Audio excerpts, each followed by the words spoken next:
Today we're building an Asian small-clawed otter habitat, and what was supposed to be a mini build turned into quite a chunker. So let's get on with it. Alright, quick announcement before we actually get started. So you might have already seen this in the community tab, but the upload rate is probably going to go down since I will be starting an internship next week. By the time that you guys are seeing this, I might already be working there.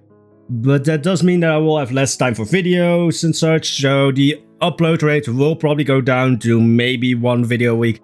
And I am pretty sure that there will probably be weeks where I won't have a video because I'm busy working. So anyways, with that out of the way, so that now all of you guys know, let's talk horror. Because making these smaller paths in Planet Zoo, it was just painful.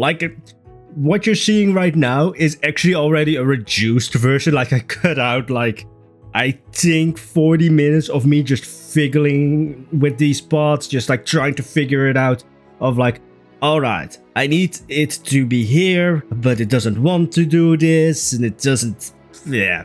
It was really annoying to get these parts to work. But basically for the Asian small-clawed otter habitat, I immediately had this idea of I want this to be in this little nook or this little cranny between these two bigger pots, and then have the viewing area in between there where you have two pots from either side going down into the underwater viewing area. But damn was it annoying, because it was just constantly nope, this doesn't work, nope, this is too low, nope, this is too high, because I wanted it to just, fit perfectly. And when it comes to pets in Planet Zoo, that just doesn't want to work.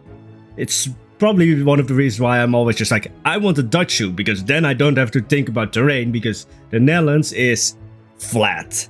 Just completely flat. But yeah, when it came to the underwater viewing area, eventually it worked out.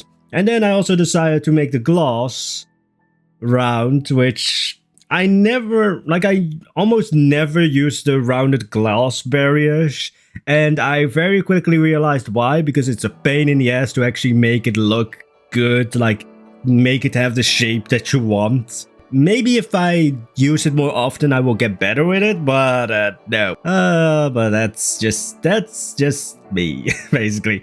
Anyway, so when it came to the rounded glass, I'm glad that I stuck with it though, because now it looks so clean. If I used the flat or the straight glass, it will probably not look as clean with everything.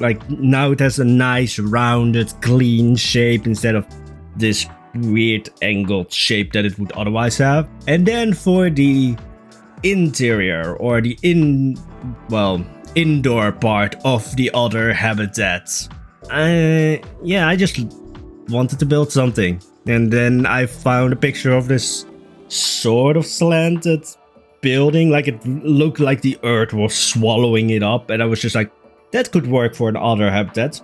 And I I used Google Maps to look up the otter habitat in Edinburgh Zoo. And it was just alright, where is the indoor section? where are the otters supposed to go when it's maybe too cold, or when there's just bad weather, or any case that they want to be inside? It was just oh, there it is. That's small. Very small. Yeah, I'm not going to build something that's completely realistic for an otter habitat, because what is it called again? They wouldn't be able to get inside with the, I don't know what it's called anymore. My brain has just completely left me. It was a bad breakup.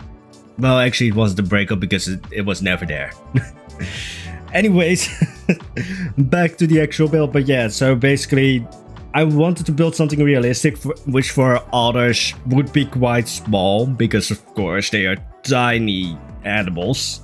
But that wouldn't really work in Planet Zoo. Well, it could probably work, but it's just I don't want to build something and then at the end find out oh, the others can't use it because the openings are too small, the area is too small and such. I have been burned with building things too small before, where I thought like, oh yeah, this is going to be realistic, and then the animals just said, nope, I want space.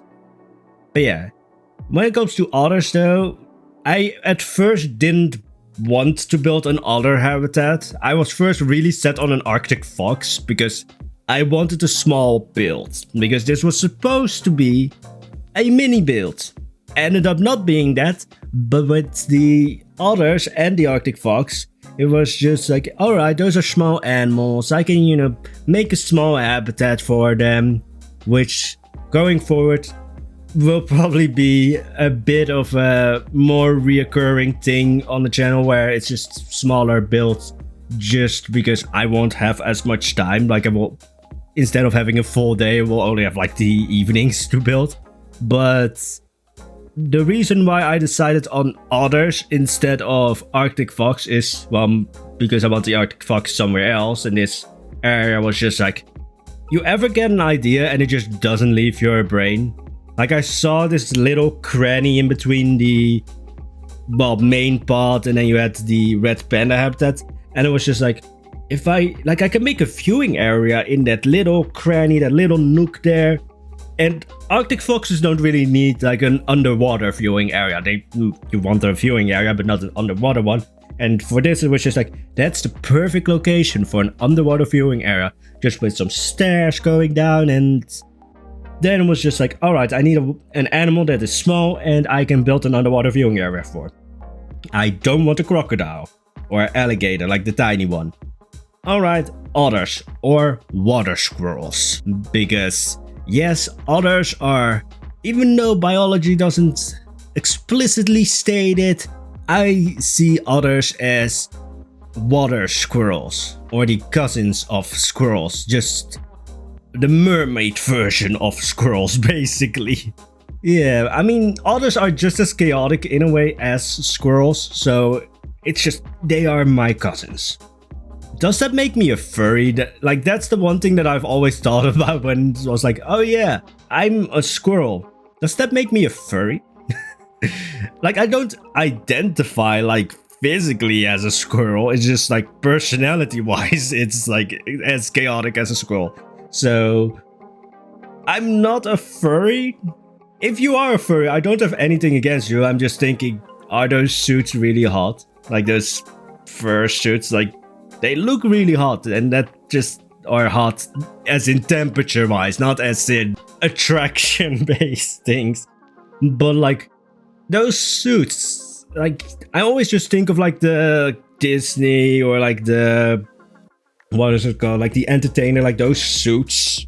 And I just think like that's going to be very hot if there's not like a built-in air conditioning unit in that suit. Again, if you are a furry, nothing against you.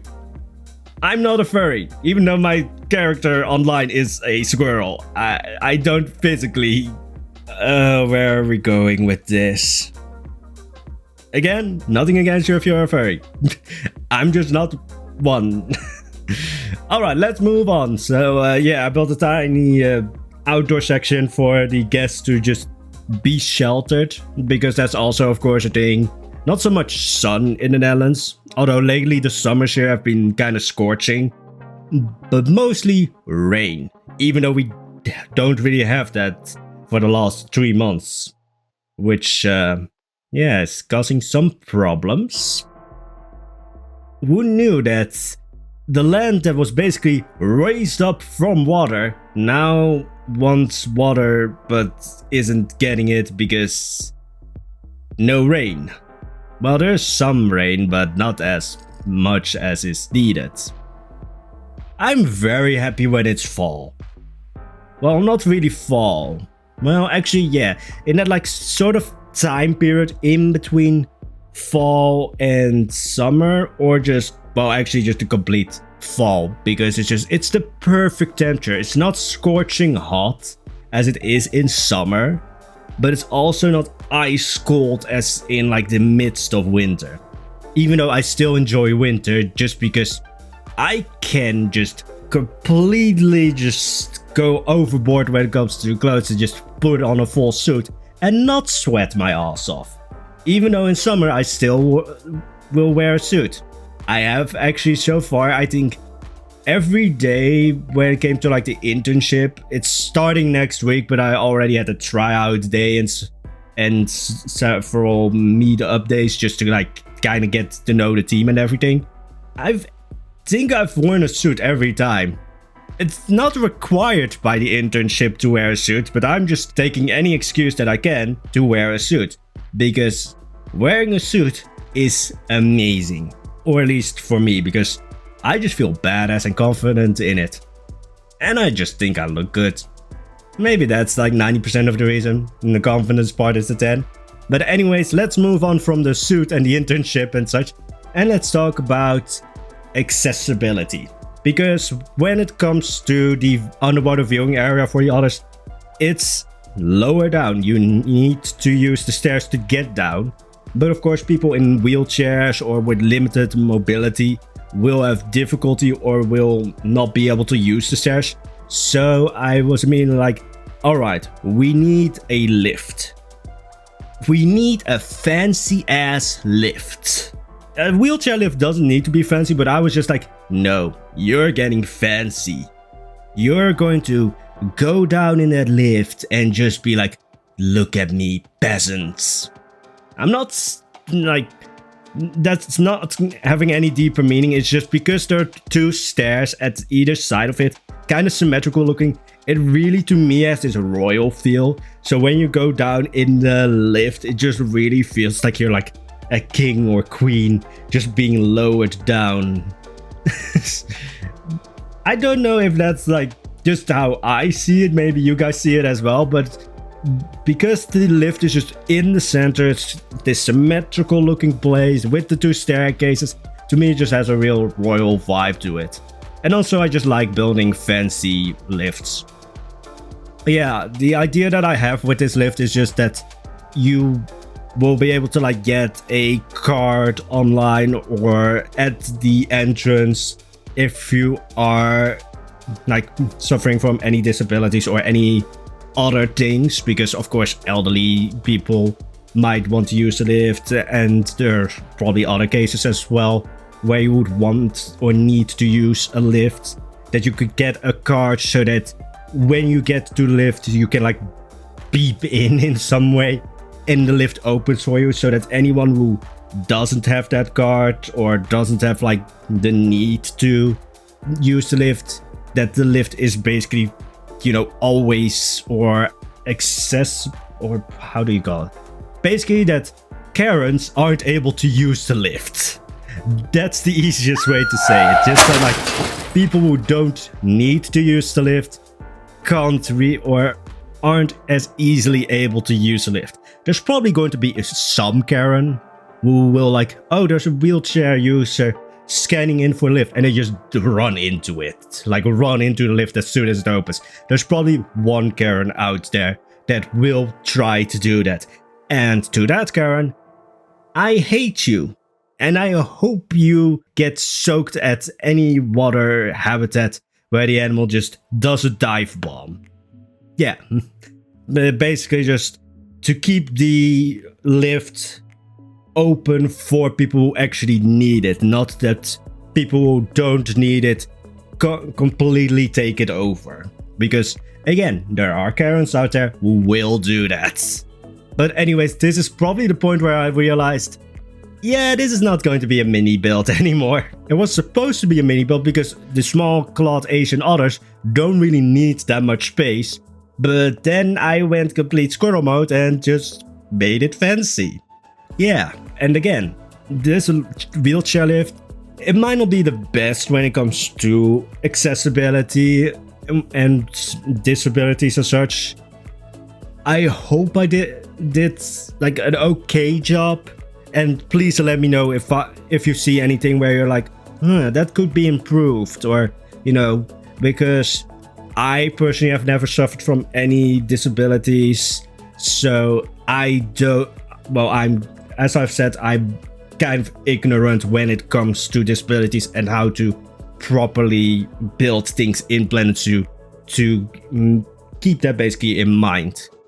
I also, for a short period, wanted to use, just like completely another topic, but wanted to make the staircase, like the railings, I saw this design online of the more like right now we have the just like straight slanted down design, and I saw this design online of it being more built like a staircase. There's a proper word for it, but where it just goes down with every step, so that I think it was meant to be to make it more easily usable for elderly people if you're pregnant, and just, you know, that you can pull yourself up or just have more use of the handrail, or make it easier to use the stairs. In the end, this is a place where I decided, yeah, with the pieces, it doesn't really work that well here. Also, the railing was just, with the piece that I used, probably too thick to really grip it. Like railings aren't that thick. So in the end, I just decided to go with the the traditional design of just a straight angled railing. But yeah, I think we can now see again where I get the royal vibes of the elevator. It's so much in the center. It's like I almost want to put like a spotlight on the elevator and just make it like, yes, that's the important bit. Let's forget about the otters, the water squirrels. Who cares about them? It's the wheelchair elevator, or just elevator or lift. Yeah. Anyway, that's pretty much it when it came to the underwater viewing area. I, of course, decided to have some hanging plants hanging in front of the glass because I don't know why, but it just made it look even more fancy to me.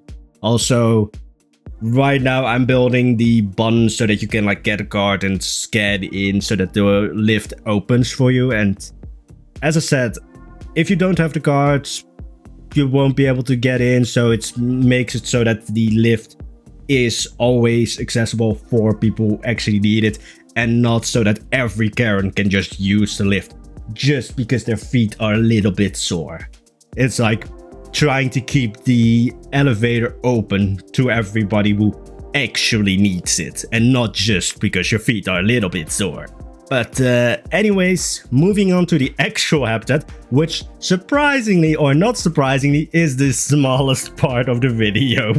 Here is the thing, nature to me is very fast to build, and when it came to this habitat, I wanted a more nature vibe. Just I also forgot to record a large bit. Like, it was just when I build stuff, there are sometimes just times where I will start building because like I want to like get into the groove. It's when I'm usually not as inspired to build, and then I will do nature because that to me just kind of feels second nature to me, basically. Like for me, it's very easy to get into the build zone just by doing some nature stuff. So I will always try to keep like some places empty so that if I feel like, oh yeah, I need to build stuff now because, you know, video and such, but I don't really have the inspiration, then I can build just some nature stuff and get into the building zone that way. However, the high risk of that is I will just start building and forget to record, which happened, as you will see, because we jumped from no nature to all of the nature in just a few seconds when I realized, oh yeah, I should record probably. However, on the other side, I'm happy because the video didn't end up being like 30 minutes long. Because my sweet spot when it comes to videos is like, for larger builds, 25 minutes max, and for the mini builds, around 15 minutes. But yeah, this was supposed to be a mini build, but as you can see, it's not. It just turned into a full-scale build, and I don't know what animal we should go after or for after this build. Maybe the Arctic fox, but I also need some staff facilities to be built. So maybe I'm going to go for the staff facilities because that's just going to be building, and so I can actually make a mini build. But anyways, that's going to be it for today's video. Hope you enjoyed it. And now let's see what the end result of this insane build was.